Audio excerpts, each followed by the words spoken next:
Hello guys, welcome to electrical GATE channel. आज का जो हमारा टॉपिक है वो है measurement of three phase power.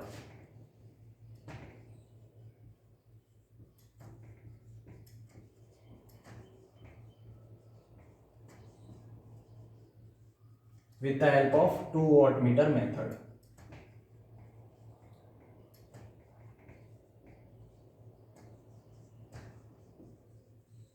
ठीक है, तो 2 वॉट मीटर मेथड की मदद से हम थ्री फेज पावर मेजर करते हैं। तो नंबर वन, यदि एन फेज का सिस्टम है तो उसकी पावर मेजरमेंट के लिए नंबर ऑफ वॉट मीटर्स कितने रिक्वायर होंगे? नंबर ऑफ वॉट मीटर्स वो कितने होते हैं? n-1 होते हैं। अगर थ्री फेज सिस्टम है तो कितने होंगे? 3 - 1 = 2। ठीक है, 2 वॉट मीटर्स की हमें जरूरत पड़ेगी, इसलिए इस मेथड को बोलते हैं 2 वॉट मीटर मेथड। ठीक है, अब बात करते हैं कि वॉट मीटर जो है वो किस तरीके से काम करता है, क्या प्रिंसिपल है इसका। तो वॉट मीटर में दो तरह की कॉइल होती है, एक होती है करंट कॉइल और एक होती है प्रेशर कॉइल। ठीक है, जो करंट कॉइल है ये लोड के सीरीज में कनेक्ट होती है, यानी इसमें से लोड करंट फ्लो होती है। इसको शॉर्ट में हम सीसी लिखते हैं। ये जो कॉइल है इसको शॉर्ट में प्रेशर कॉइल या वोल्टेज कॉइल लिखते हैं, और इसके अक्रॉस जो है वोल्टेज अप्लाई होता है। ठीक है, इसके अक्रॉस वोल्टेज अप्लाई होता है V। तो इसमें जो टॉर्क डेवलप होता है, टॉर्क वो निकल के आता है V × I × cos फाई। ठीक है, phi is the angle between V and I। मतलब कहने का मतलब है कि टॉर्क जो है वो प्रोपोर्शनल आता है पावर के। ठीक है, दिस इज द प्रिंसिपल। क्यों हम यूज करते हैं? क्योंकि इसमें जो टॉर्क है वो पावर के प्रोपोर्शनल आता है, इसीलिए इसका यूज हम कर सकते हैं पावर मेजरमेंट के लिए। ठीक है, अब बात करते हैं 2 वॉट मीटर मेथड की। ठीक है, 2 वॉट मीटर मेथड। तो सबसे पहले एक लोड लिया हुआ है हमने, स्टार कनेक्टेड लोड है।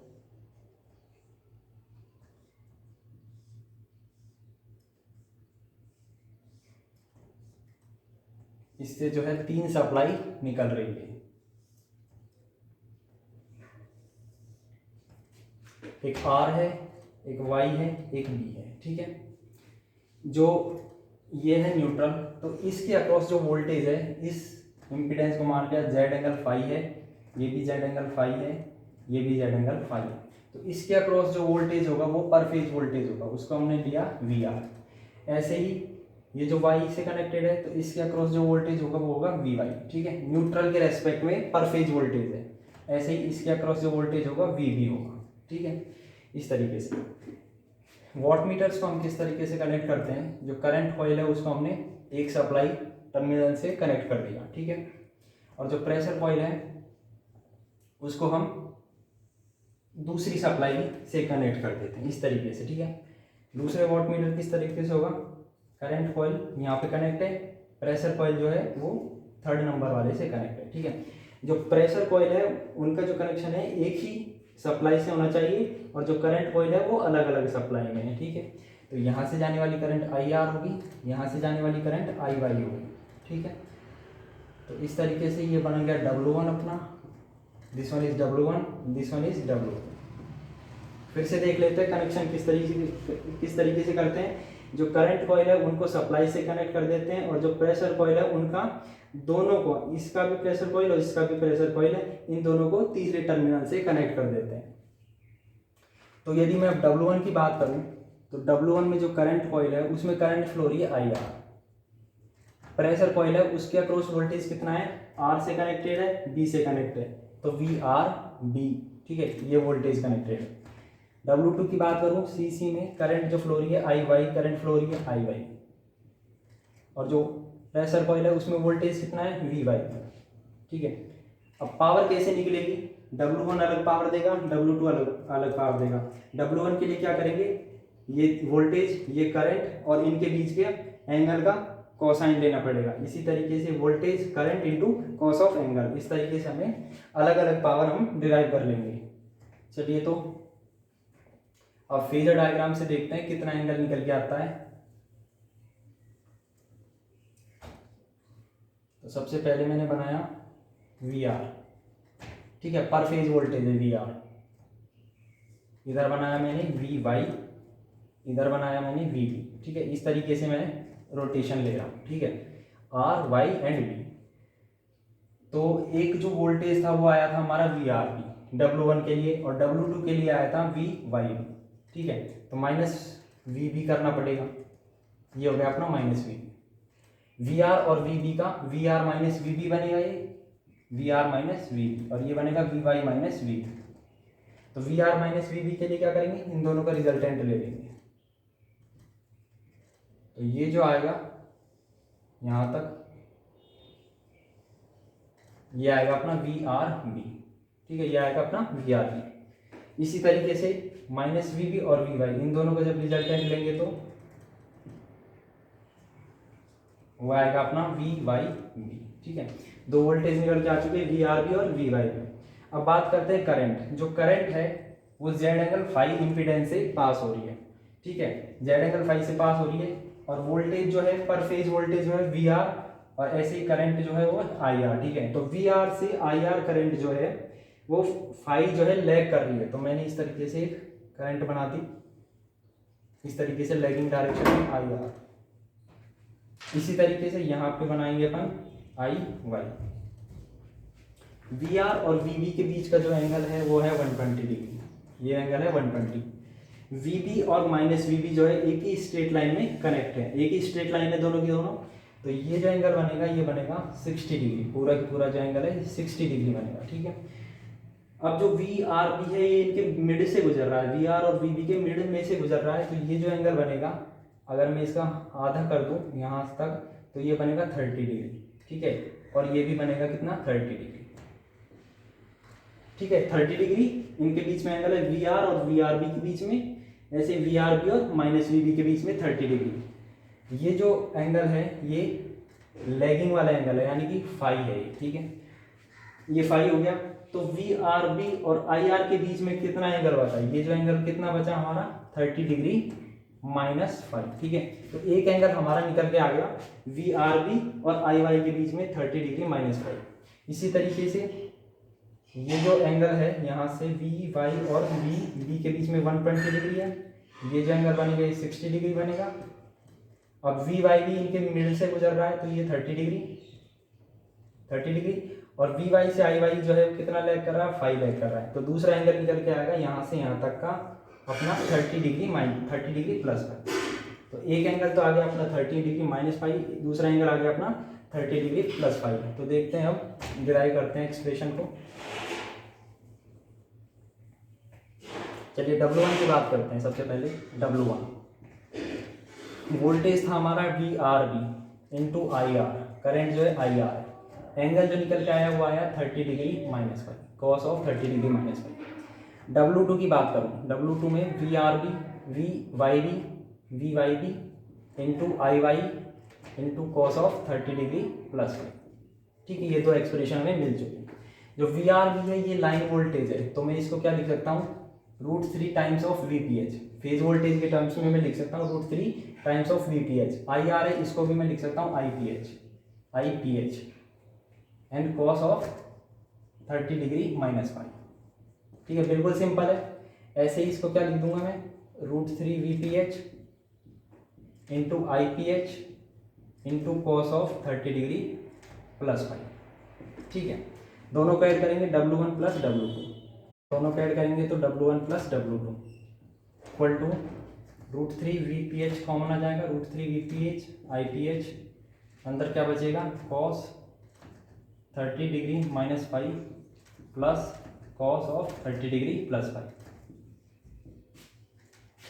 Equal to √3 VPH IPH cos C plus cos D, कितना बनेगा, 2 cos C plus D by 2। दोनों का ऐड करेंगे तो 60 डिग्री, और उसमें 2 से डिवाइड करेंगे तो 30 degree, cos C minus D by 2, C minus D करेंगे तो -2 2 से डिवाइड करेंगे तो 5। ठीक है, -5, लेकिन -5 और 5 सेम है, तो ये बन जाएगा √3 VPH IPH 2 into cos 30 √3/2 equal है √3/2 cos 5। 2 से 2 कैंसिल हो गया, तो ये आएगा हमारा निकल के 3 VPH IPH cos 5। ठीक है। तो W1 प्लस W2 जो है हमें क्या दे रहा है, टोटल पावर दे रहा है, total 3 phase power, total 3 phase power. इस VPH को मैं VL/√3 भी लिख सकता हूँ लाइन वोल्टेज की टर्म में, और IPH है उसको मैं लिख सकता हूँ IL, ठीक है, क्योंकि स्टार कनेक्टेड लोड है, इनटू cos फाई। तो ये मेरा बनेगा √3 VL IL cos of phi, ठीक है। तो W1 प्लस W2 हमने टोटल पावर डिराइव कर ली है।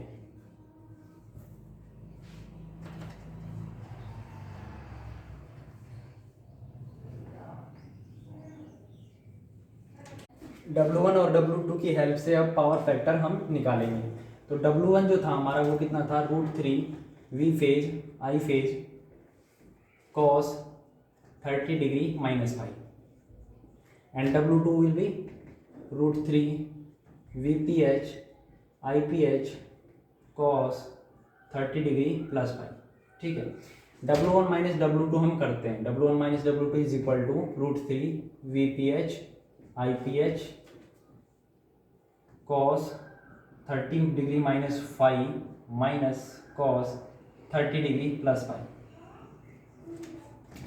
Is equal to √3 VPH IPH cos C minus cos D, 2 sin C plus D by 2 sin D minus C by 2, तो 2 sin C plus D by 2, ठीक है, तो 30 degree आएगा, and sin D minus C by 2, तो D minus C by 2 करेंगे तो कितना आ जाएगा, 5 हो जाएगा, ठीक है। sin 30 जो होता है 1/2 होता है, ठीक है, तो ये कितना बनेगा, √3 VPH IPH sin 5, ठीक है। ये आया हमारा W1 माइनस W2, और W1 प्लस W2 हमारा कितना था, 3 VPH IPH cos 5, ठीक है। W1 माइनस W2 में W1 प्लस W2 से डिवाइड करते हैं, W1 minus W2 upon W1 plus W2 is equal to, ये बनेगा sin 5, ठीक है, अपॉन √3 और यहाँ पे 3 है तो नीचे बचेगा √3 cos 5, ठीक है। यहाँ पे लिख देते हैं W1 minus W2 upon W1 plus W2 is equal to tan 5 upon √3, ठीक है। Then tan 5 is equal to √3 into W1 minus W2 upon W1 plus W2। बहुत ही इंपॉर्टेंट रिलेशन है, काफ़ी बार एग्जाम्स में पूछा गया है। अगर फाई निकालना होगा तो tan inverse √3 into W1 minus W2 upon W1 plus W2, ठीक है। ये वैल्यू 5 की आ चुकी है। पावर फैक्टर के लिए cos 5 कर देंगे, cos 5 is equal to cos of tan inverse √3 W1 minus W2 upon W1 plus W2। इस तरीके से ये हो जाएगा अपना पावर फैक्टर। यहाँ से हम कुछ ऑब्जर्वेशन लेते हैं। जो W1 है उसमें एंगल आया था 30 डिग्री माइनस 5 और W2 में आया था 30 डिग्री प्लस 5। अब देखो जो फाई है वो तो कितने से कितने के बीच में रहेगा, -90 डिग्री से 90 डिग्री के बीच में रहेगा, क्योंकि ये क्या है, ये लैगिंग एंगल या लीडिंग एंगल है, तो -90 से 90 के बीच में ही रहना चाहिए, ठीक है। अब मैं मान लो -90 से -60 के बीच में फाई की वैल्यू लेता हूँ, यानी कि अगर मैं cos लूँगा इसका, cos 90 0, cos 60 1/2, ठीक है। तो पावर फैक्टर जो है 0 से बड़ा, ठीक है, 1/2 से छोटा, इस तरीके 0 से 1/2 की रेंज में पावर फैक्टर रहेगा। अगर मैं 30 डिग्री माइनस 5 निकालता हूँ तो ये बनता है 120 डिग्री, ठीक है, और एक 90 डिग्री। अब ये जो क्वाड्रेंट है 90 से बड़ा है 30 माइनस 5 और 120 से छोटा है, तो ये जो क्वाड्रेंट है वो सेकंड क्वाड्रेंट में चला गया। इसमें जो कॉस जो है वो नेगेटिव होगा, इसका मतलब W1 इसमें नेगेटिव रहेगी। 30 डिग्री प्लस 5 की बात करूँ तो -60 से लेकर -30 तक जाएगा। ये फोर्थ क्वाड्रेंट है। फोर्थ क्वाड्रेंट में कॉस जो होता है पॉजिटिव रहता है, इसलिए W2 भी पॉजिटिव आएगा। इसका मतलब क्या है कि 0 से 1/2 की रेंज में, अगर पावर फैक्टर 0 से 1/2 की रेंज में है तो एक रीडिंग तो नेगेटिव मिलेगी और एक रीडिंग जो है पॉजिटिव मिलेगी। अब मैं लेता हूँ -60 to 60 के बीच में, यानी पावर फैक्टर जो है 1/2 से लेके 1 तक के रेंज में जाएगा। cos 60 जो होता है 1/2 होता है, और इसमें एक जो है 0 भी आएगा, तो 0 के लिए क्या हो जाएगा 1 हो जाएगा। तो 1/2 से 1 के बीच में क्या होगा 30 डिग्री माइनस 5 निकालूंगा तो -30 डिग्री से लेके 90 डिग्री तक जाएगा। इस केस में क्या होगा कि ये जो क्वाड्रेंट है ये फोर्थ क्वाड्रेंट भी है और फर्स्ट क्वाड्रेंट भी है। इसमें W1 जो है पॉजिटिव रहेगा। क्यों पॉजिटिव रहेगा? क्योंकि cos पॉजिटिव है फोर्थ और फर्स्ट क्वाड्रेंट में। 30 डिग्री प्लस 5 की बात करूँ तो -30 से 90 डिग्री के बीच में जाएगा। ये भी फोर्थ और फर्स्ट क्वाड्रेंट की बात है, यानी कि W2 इसमें पॉजिटिव रहेगा। यानी कि जब पावर फैक्टर की वैल्यू 1/2 से बढ़ी है तो दोनों की दोनों रीडिंग्स हैं वो पॉजिटिव रहेंगी। फिर अगला रेंज में लेता हूँ 60 डिग्री से लेकर 90 डिग्री तक। पहली थी -90 टू -60, फिर -60 टू +60, देन 60 टू 90। इस केस में क्या होगा पावर फैक्टर वही 0 से बड़ा 1/2 से छोटा, 0 से 1/2 की रेंज में रहेगा पावर फैक्टर। ठीक है, तो 30 डिग्री -5 करूँगा तो -60 से लेके -30 तक जाएगा। इस केस में जो है ये है फोर्थ क्वाड्रेंट। फोर्थ क्वाड्रेंट में जो है cos जो होता है पॉजिटिव रहता है, यानी W1 पॉजिटिव रहेगा। 30 डिग्री प्लस 5 की बात करो तो 90 से लेके 120 के बीच में ये जाएगा आपका सेकंड क्वाड्रेंट में, यानी कि cos जो है नेगेटिव रहता है तो W2 भी नेगेटिव रहेगा। फिर से एक बार कंक्लूजन देख लेते हैं क्योंकि इंपॉर्टेंट है, आ सकता है एग्जाम्स में। ठीक है, जब पावर फैक्टर की वैल्यू 0 से 1/2 की रेंज में है, जब यहाँ पे भी 0 से 1/2 की रेंज में है, तो एक रीडिंग तो हमें जो है पॉजिटिव मिलती है, दूसरी रीडिंग हमें नेगेटिव मिलती है। ठीक है, अगर -60 से 60 यानी कि 1/2 से बड़ा है पावर फैक्टर, 1/2 से 1 के बीच में, तो दोनों की दोनों रीडिंग्स जो है पॉजिटिव आती है। ठीक है, I hope you like the video पसंद आई हो तो वीडियो को लाइक कर दे, शेयर कर दे, और इसी तरीके के फंडामेंटल्स की जानकारी के लिए चैनल को सब्सक्राइब जरूर कर ले और बेल आइकन प्रेस कर दे।